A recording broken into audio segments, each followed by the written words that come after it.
जय श्री राम दोस्तों।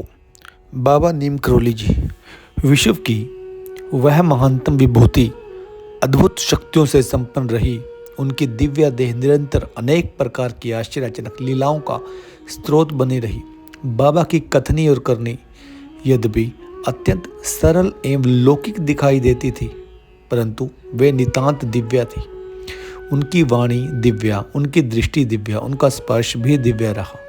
एक बार बाबा जी के दर्शन हो जाने पर सह परिवार उनका भक्त बन जाना स्वाभाविक था, पर वर्षों तक साथ रहकर भी उन्हें जान सकना संभव न था।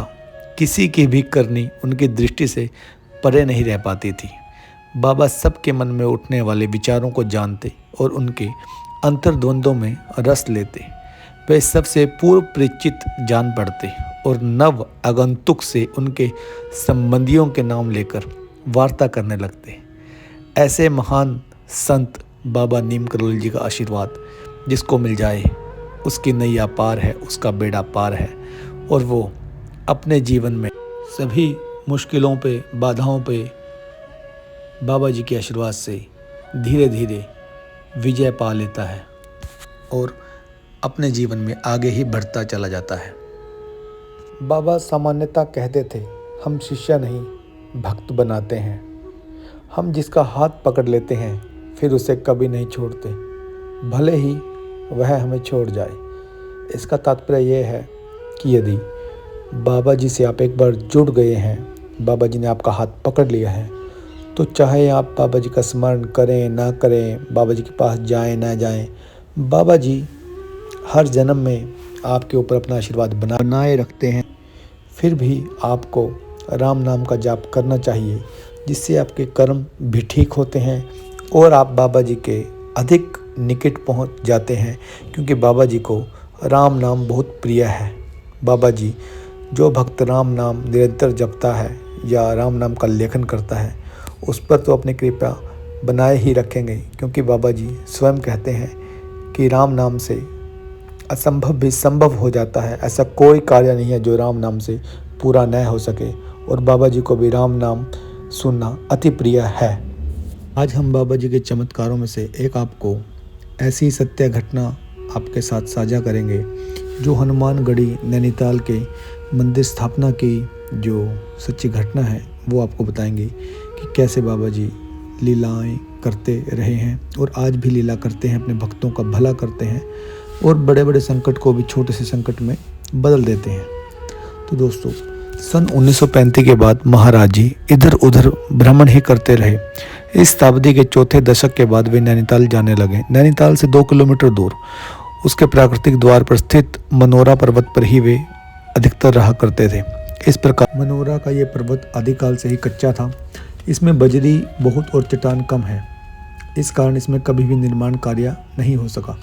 एक बार इस पर्वत के एक भाग के गिर जाने से नैनीताल आने वाली मोटर सड़क इस तरह नष्ट हुई कि उसका पुनर्निर्माण संभव नहीं हो पाया। फलतः पास के पर्वत को काटकर नई सड़क बनानी पड़ी। ये पर्वत आदिकाल से ही बंजर, वीरान और तिरस्कृत रहा है। यह भूमि केवल मृत बच्चों को दफनाने के काम में लाई जाती थी। रात्रि के गहन अंधकार में यह पर्वत भयावह प्रतीत होता था। बाबा के चरणरज के प्रताप से इसका भी भाग्य चमक उठा। बाबा ने इसे आश्रम और मंदिरों के निर्माण के लिए चुना। बिना किसी प्रकार के विरोध के इसमें आसानी से निर्माण कार्य हो गया। बाबा ने इसके नाम हनुमानगढ़ रखा। आरंभ में बाबा जी ने हनुमान जी की एक छोटी मूर्ति 15 जुलाई 1952 के दिन स्थापित करने का आदेश दिया, इसलिए कि लघु हनुमान जी इस वृहत कार्य का भार अपने ऊपर ले लें। ये हनुमान जी लघु हनुमान विग्रह अब भी यहाँ उपस्थित है। बाबा ने रामायण और हनुमान चालीसा के सैकड़ों अखंड पाठ करवाए। वर्षों अखंड कीर्तन होता रहा, जिससे यह भूभाग चातुर्दिक वातावरण पावन हो उठा। बाबा के इस पर्वत को अपनाने के बाद इसमें अनेक वज्राघात हुए, जिससे इस पर्वत में दृढ़ता आई और निर्माण कार्य संभव हो सका। इस कच्चे पर्वत पर आरंभ में लघु हनुमान की स्थापना भी संभव नहीं हो पा रही थी। इसके लिए अनेक प्रयत्न करने पड़े। अंत में बाबा की कृपा से यह कार्य संपन्न हुआ। इसके बाद इस पर्वत पर अनेक मंदिर और इमारतों का निर्माण आसानी से हो गया। हनुमानगढ़ नैनीताल के मंदिरों एवं आश्रमों में जहाँ हनुमान का विग्रह 7 फुट ऊंचा है, माखन नामक एक कारीगर ने इसे गढ़ ही में बनाया है। हनुमान जी का मुखमंडल बनाने में उसके सभी प्रयत्न विफल हो गए। अंत में उसने आधी मूर्ति बनाकर उसे निराश होकर ही काम छोड़ना पड़ा। उन दिनों बाबा नैनीताल में नहीं थे। उनकी दृष्टि से कुछ छिपा तो नहीं था।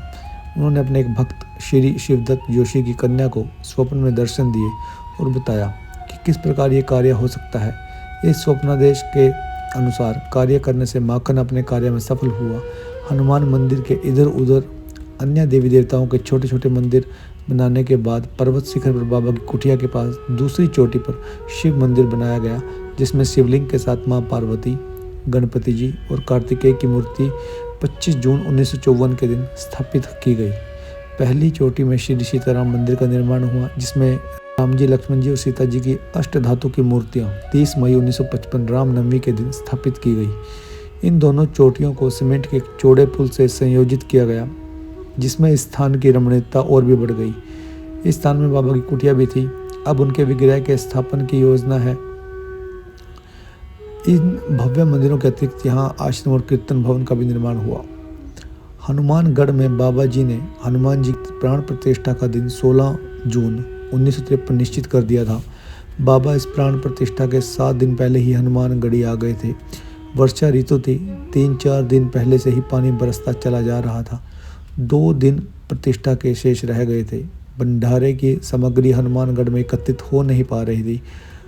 मोटर रोड से उन दिनों हनुमानगढ़ी पगडंडी के सहारे ही जाया जा सकता था। प्रतिष्ठा दिवस की पूर्व रात्रि में बाबा ने हरिदास बाबा को कुटिया में बुलाया और कहने लगे, कल क्या होगा?